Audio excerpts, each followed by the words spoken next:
The law of YaHuWaH. Law is defined as the system of rules or regulations of a particular group of people, or a nation maintaining their actions and behavior, and the implementation of penalties towards violators. Synonyms of law are commandment, decree, ordinance, statute, etc. The Torah, or instructions, in Hebrew, contain all the commandments imposed by YaHuWaH towards his people, from Adam unto his descendants, especially unto the nation of Yisrael, to whom the Creator made a covenant with on Mount Sinai. The law is given in order that those under it could preserve their identity in propriety, correctness, cultural heritage, and even ethnic homogeneity.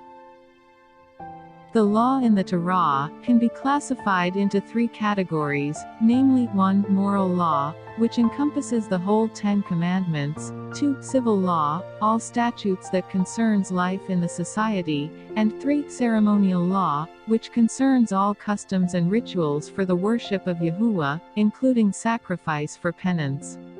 In Jewish tradition, it's cited that the Torah is comprised of 613 commandments, dividing them into 248 positive or, to do this, commands, and the remaining 365 as negative or, not to do this, commands.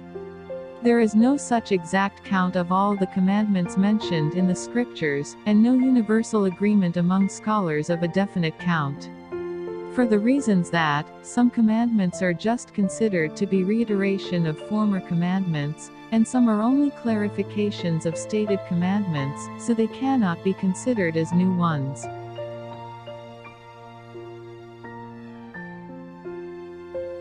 Why institute the law? 1 Timothy 1:9-10, states that the law was made for the unrighteous. We realize that law is not enacted for the righteous, but for the lawless and rebellious, for the ungodly and sinful, for the unholy and profane, for killers of father or mother, for murderers, for the sexually immoral, for homosexuals, for slave traders and liars and perjurers, and for anyone else who is averse to sound teaching. The law was therefore instituted for the reason of the disobedience and wickedness of man, that began from our first parents, from Adam's and Eve's disobedience, of not obeying the Creator's first command, of not eating of the fruit of the tree of knowledge of good and evil. Elohim gave us the law to keep us from straying away from his plans and promises, and to keep us separate from the world that is ruled by his adversary, Satan the devil and his evil angels.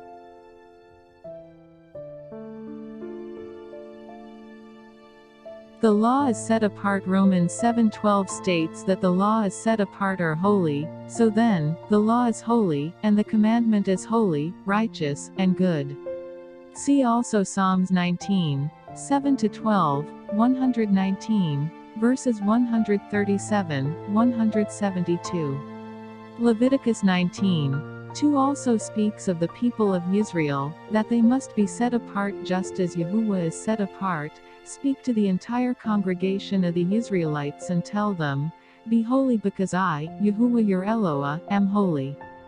Hence, this oneness of being set apart or holy also includes the law as well. See also Leviticus 20:26, 1 Peter 1:15-16, Deuteronomy 4:8 states that there is no law like the law of YaHuWaH, and answers the question why it is separate from other laws, especially those made by man, and what nation is so great as to have righteous statutes and ordinances, like this entire law I set before you today. See also Psalms 147:19-20.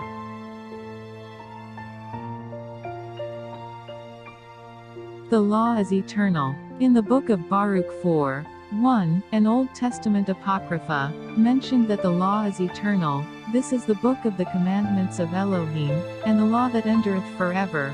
All they that keep it shall come to life, but such as leave it shall die. Psalm 148:5-6, let them praise the name of YaHuWaH, for he gave the command and they were created. He established them forever and ever. He issued a decree that will never pass away. These passages are regarding the law that governs the created celestial bodies. Although they are about the ordinances of the heavens, somehow they imply a perpetuity of a part, or a category of law that is decreed by the Creator.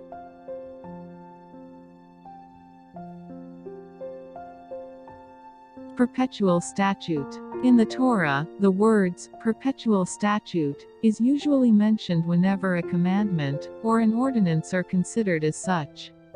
Passover, Pesach, and Feast of Unleavened Bread, Hag HaMatzot observances, Feast of Weeks, Hag Shabu'oth observance, Day of Atonement, Yom HaKippurim observance, Feast of Tabernacles, Hag HaSukkoth observance, prohibition of eating fat and blood, the Levitical priesthood, etc., are among the commands that are specifically spoken of to be perpetual statutes, commandments throughout all eternity.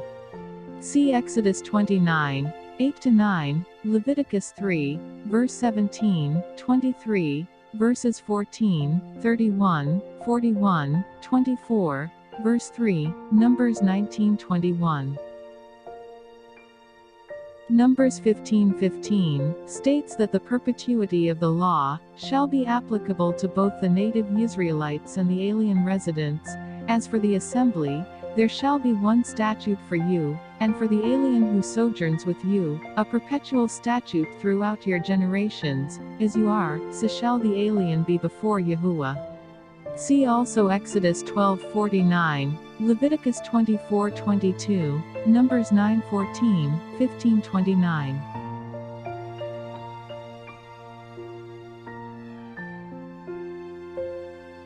Is the law already abolished? Most Christian denominations today adhere to the doctrine that the law instituted on Mount Sinai, through the prophet Moses, no longer applies to us, presenting confirmatory reasons and explanations, based in the scriptures. On the top of their list is that, 1. The law is nailed to the cross, so it is now abolished by the sacrifice of the Mashiach. In addition, 2. That we are now under a new covenant through the Mashiach. But what does YaHuWaH says in the scriptures? Matthew 5:17-18 states, "Do not think that I have come to abolish the law or the prophets. I have not come to abolish them, but to fulfill them. For I tell you truly, until heaven and earth pass away, not a single jot, not a stroke of a pen, will disappear from the law until everything is accomplished." In the preceding passages, YaHuWaH affirmed that he did not come to abolish the law, therefore it is not cancelled out nor terminated. He furtherly added that not a single jot nor a stroke of pen will disappear until heaven and earth pass away. Does heaven and earth already passed away? Not yet, for their coming destruction is yet to be fulfilled in the time to come. Thus, these confirm that the law is still applicable until now. The succeeding subtopics, that deals with the scriptural passages, used to confirm the doctrine that the law is already abolished, will be explained and expounded in detail, to refute this false teaching, and enlighten those in error, and counsel them to abandon and reject this belief. Colossians 2:14 study. We will dissect this passage in detail, through juxtaposing the Greek and Hebrew scriptures of said verse, showing their similarities and differences, confirming their veracity and trustworthiness. Yimkak. And he erased. The first word begins with the conjunction, and, exalapsos, having blotted out. The translation lacks the conjunction, and, but counterparted by the verb, having, and lacks the third person pronoun, he. Eth hashatar. The written document. 2 Paragraphin. The handwriting. Both translations almost similar, only different words are used. Hami-ed. Of the stumbling. This is the accurate and appropriate translation for this line. Without this, the conveyed message will be distorted, and would deliver a false understanding of the passage. This line describes what the text, the written document, contains or represents. Its Greek counterpart is the line, in the decrees, making it a corroborative statement of the assumption that the law is done with or abolished. Hoen hyphenation hemming, which was adverse to us. This translation is a redundancy of the line, against us. Using this translation, altered the meaning of the passage, thus rendering a different meaning and idea. Banu. In us. This prepositional phrase is indicative of the line, and he erased, pointing out the location where the subject was erased. Kath, hemen. Against us. This preposition phrase is indicative of the noun phrase, handwriting of ordinances, referring to the direction of what was in opposition. This line is an echo to the line, which was adverse to us, making it somewhat superfluous. This line together with the handwriting in the decrees are the corroborative lines used by those who adhere and uphold onto the belief that the law is already abolished. Bikukotau. In the law. Both translations are similar. But together with the gerund, stumbling, they became an adjectival phrase that modifies the noun clause, written document. Tis dogmason. In the decrees. In the Greek translations, this is the adjectival clause that modifies the noun, handwriting, limiting its description, does corroborating onto the belief of the abolishment of the law. YaHuWaH. And he lifted it up. Kai Otto Erkin. And he has taken it. Both translations almost similar. Mythokinu. From our midst. This prepositional phrase is indicative of the location of what was lifted up. Ektu meso. Out of the way. This prepositional phrase is different from its counterpart, from our midst, indicating that what was taken, was moved away from a course or direction. Yathkehehu. And inserted it. Prosiloses auto. Having nailed it. Both translations almost similar. One obvious difference is the conjunction, and, counterparted by the verb, having. Bitsalub. In the hanging stake. To storo. To the cross. Both translations almost similar, only different words are used. Therefore, the accurate and appropriate translation of Colossians 2:14 is as follows, and he erased in us the written document of the stumbling in the law, and he lifted it up from our midst, and inserted it in the hanging stake. This translation is in line with other scriptural passages and teachings, that the law is eternal, apart from the predominant teachings of most Christian denominations, that the law is already abolished, as they say was, nailed into the cross.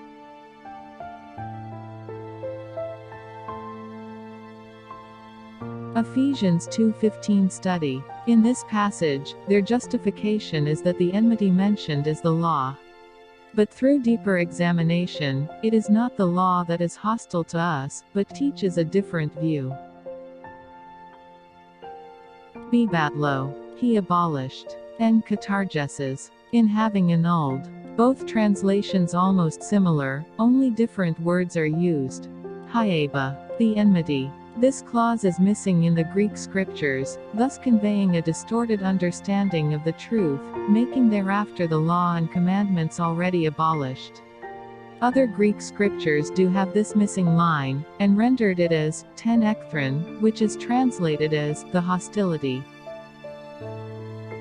Bibesero. By his flesh. Ente sarkiato. In the flesh of him.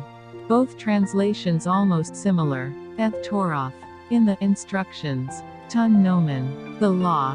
Both translations almost similar, only different words are used. Ham mitzvah.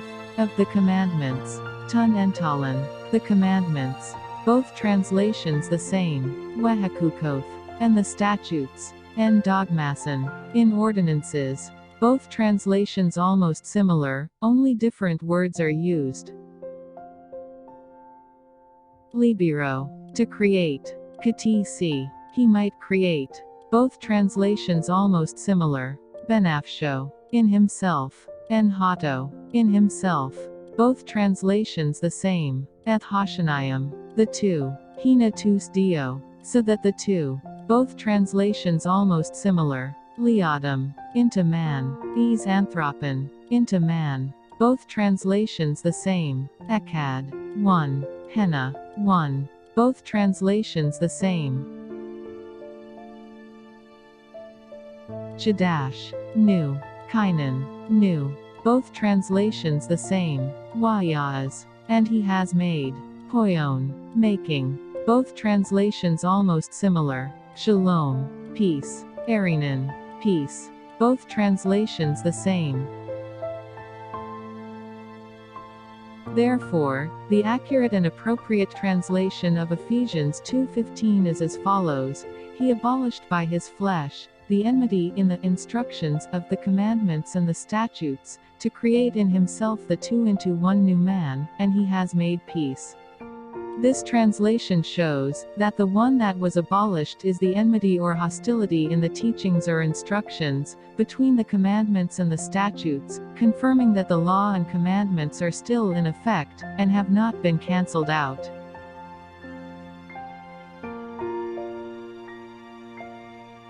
Hebrews 7:18 study. In this passage, they are affirming that the former commandment is weak and useless. But is this speaking of the law? Let us examine it contextually, through analyzing the preceding and succeeding passages. So the former commandment is set aside, because it was weak and useless. The passage speaking of the former commandment is not the law, but it is the commandment regarding priesthood. Without the preceding and succeeding verses, the passage will be taken out of context, and will conclude that the law is really abolished. And this point is even more clear, if another priest like Melchizedek appears, one who has become a priest not by a law of succession, but by the power of an indestructible life. Verse 15 speaks about Melchizedek, that he has become a priest, not because of the law of succession that governs the Levitical priesthood, but by the power of everlasting life. This confirms that this abolishment is not regarding the law and the commandments as a whole, but only referring to the commandment directed to the Levitical priesthood. And none of this happened without an oath. For others became priests without an oath, but YaHuWaH became a priest with an oath, by the one who said to him, YaHuWaH has sworn and will not change his mind, you are a priest forever. These succeeding verses confirm that the mentioned former commandment is not regarding the law in its entirety, but only about the commandment regarding the earthly priesthood, which was mentioned in verse 18 as weak and useless. Hebrews 7:18 therefore, is regarding the commandment regarding priesthood, particularly its law of succession of the Levitical priests. In close examination, you will see that the mentioned former commandment was only set aside, and not abolished.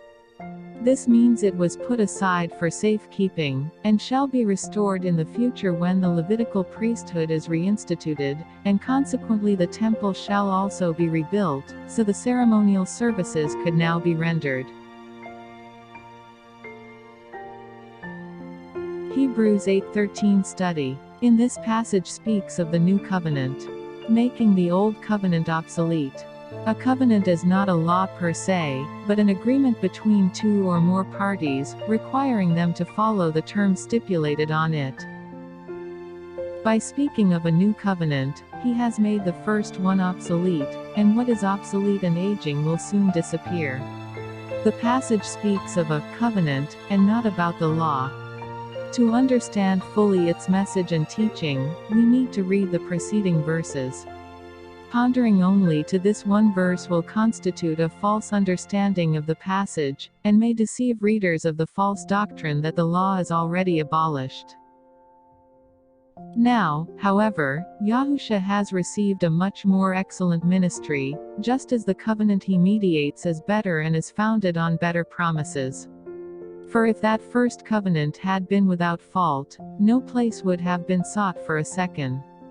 The first covenant, mentioned here, is the covenant made by YaHuWaH with the people of Yisrael on Mount Sinai, as stated in Exodus chapters 19 to 24. A covenant is a pledge, agreement or contract made by two or more parties, requiring all parties to follow what are stated in the agreement. The covenant was sealed or ratified by a solemn oath and animal's blood. If it is kept, promises of blessings shall be given, but if not, curses and punishments ensues. It will not be like the covenant I made with their fathers, when I took them by the hand to lead them out of the land of Egypt, because they did not abide by my covenant, and I disregarded them, declares YaHuWaH. The first covenant was replaced because the people of Yisrael did not kept it. For this reason, at first YaHuWaH disregarded them, but out of mercy and love, he made another covenant, that was sealed by the blood of Mashiach Yahusha.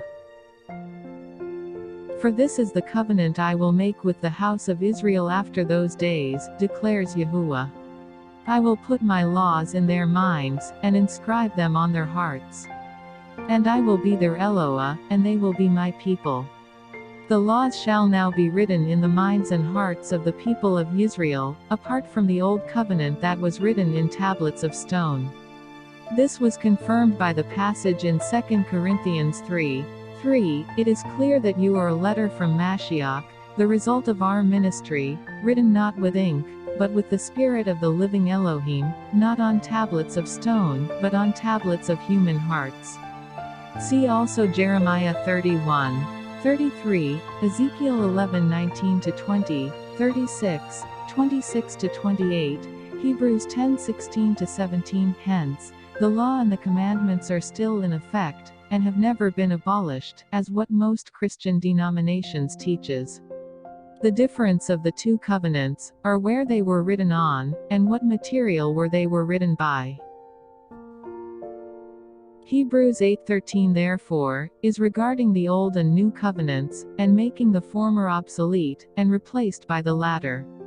The old covenant was made obsolete, for the reason that the people of Israel did not comply with the constituted requirements and regulations of the agreement. The new covenant was created through the redeeming sacrifice of Yahusha, and sealed by his blood, as spoken of in Luke 22:20 and 1 Corinthians 11:25. Moreover, the word obsolete does not mean that the old covenant was abolished, but only replaced by a new one, thus making the former no longer needed. In addition, there has no remarkable difference between the two covenants, for what are stated on both covenants are just the same. The old was written in stone by the finger of Elohim, while the new will be written on the hearts and minds of the people by the Spirit of Elohim. Hebrews 10:1 Study. In this passage, the mentioned shadow of things to come, is regarding the yearly animal sacrifices for the atonement of sin and not the law as a whole. The law is only a shadow of the good things to come, not the realities themselves. It can never, by the same sacrifices offered year after year, make perfect those who draw near to worship. This passage is referring to the instructions or teachings regarding the yearly animal sacrifices done by the people of Israel for the atonement of sin, and not the law in its entirety. Here it is stated that it is a shadow of things to come, meaning that the animal sacrifices were just examples of a greater sacrifice that is to come, that was then fulfilled by the sacrifice of the Mashiach. Succeeding verses confirm that it is only about the animal sacrifices, and this passage should not be construed that the law is already abolished. Colossians 2:17 also speaks of the mentioned shadow of things to come. Because it is impossible for the blood of bulls and of goats to take away sins. Therefore, when Mashiach came into the world, he said, "Sacrifice and offering you did not desire, but a body you prepared for me.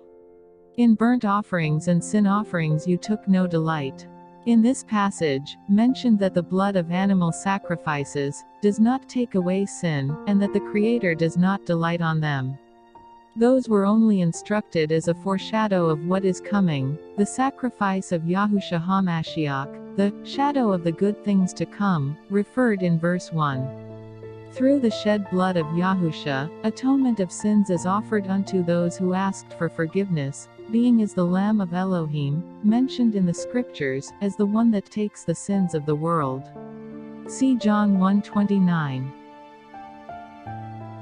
In the passage above, he says, "Sacrifices and offerings, burnt offerings and sin offerings you did not desire, nor did you delight in them, although they are required by the law." This passage tells us that the Creator does not take pleasure on animal sacrifices and burnt offerings, yet they are required by the law. It was because they shall be the reminder of the coming sacrifice, that will be fulfilled by the Mashiach through his death. Therefore, this passage does not corroborate on the doctrine that the law is already abolished, but it was about the coming fulfillment of the blood sacrifice of YaHuWaH, as the ultimate sacrifice for the redemption of sins. Hebrews 10:1 Therefore, is concerning the annual animal sacrifices, done by the people of Yisrael for the atonement of their sins, and not the law in its entirety. Those animal sacrifices have been instructed to be foreshadows of the blood sacrifice made by our Mashiach YaHuWaH, for the redemption of our sins. Being a foreshadow, does not mean that it is abolished, but it is a reflection of what is tangible and concrete.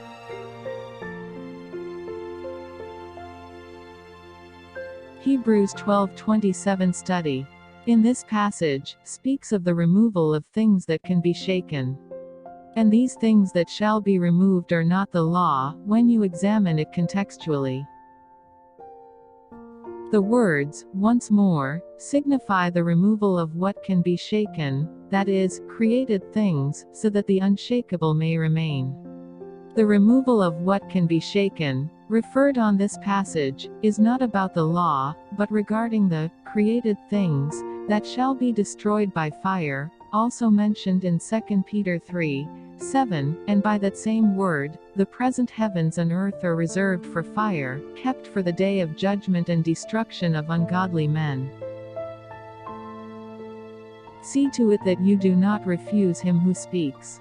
For if the people did not escape when they refused him who warned them on earth, how much less will we escape if we reject him who warns us from heaven? At that time his voice shook the earth, but now he has promised, once more I will shake not only the earth, but heaven as well. The preceding verses confirm that the mentioned things that can be shaken and thereafter removed, pertain to the whole creation, denoted by heaven and earth. Therefore, since we are receiving an unshakable kingdom, let us be filled with gratitude, and so worship Elohim with reverence and awe. For our Eloah is a consuming fire. This verse is implying that the shakeable things to be removed shall be destroyed by fire, and will be replaced by the coming kingdom of Elohim that is unshakable. Hebrews 12:27 therefore, is regarding the created things that are in store for destruction, and not concerning the law. The shakeable things to be removed pertain to the whole creation, including heaven and earth, that shall be destroyed by fire, as prophesied in the scriptures. Under the law and under grace. Apostle Paul teaches that we are no longer under the law, but under grace. Romans 6:14 states, "For sin shall not be your master, because you are not under law, but under grace." But what does this mean? Is this confirming that the law is now abolished?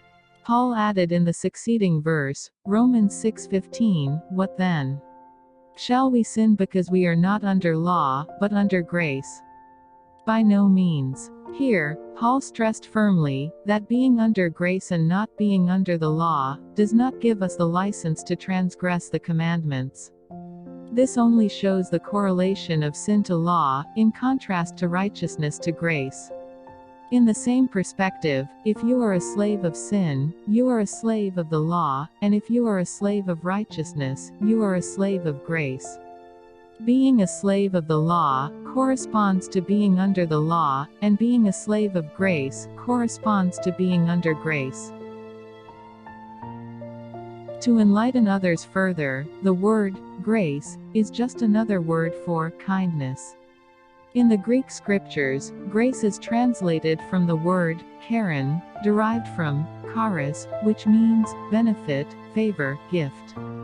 In the Hebrew scriptures, it is translated from the word hesed, literally, the kindness, derived from the word hesed, which means kindness, charity, favor. On the other hand, the word law is translated from the Greek word nomen, derived from nomos, which means regulation, principle, law. While in Hebrew, it is translated from Torah, literally, the instruction, derived from Torah, which means instruction, teaching. To make it easier to understand, Romans 6:14-15 is therefore better rendered as, "For sin shall not be your master, because you are not under the instruction, but under kindness." What then? Shall we sin because we are not under the instruction, but under kindness? By no means. Supplemental passages concerning the law. 1 John 3:4, everyone who practices sin practices lawlessness as well. Indeed, sin is lawlessness. Proverbs 28:9, whoever turns his ear away from hearing the law, even his prayer is detestable. Romans 3:31, do we, then, nullify the law by this faith? By no means. Instead, we uphold the law. James 2:10, whoever keeps the whole law but stumbles at just one point is guilty of breaking all of it. 1 John 2:4, if anyone says, I know him, but does not keep his commandments, he is a liar, and the truth is not in him. Revelation 12:17, and the dragon was enraged at the woman, and went to make war with the rest of her children, who keep the commandments of Elohim and hold to the testimony of YaHuWaH. And the dragon stood on the sand of the seashore. Revelation 14:12, here is a call for the endurance of the saints who keep the commandments of Elohim and the faith of YaHuWaH.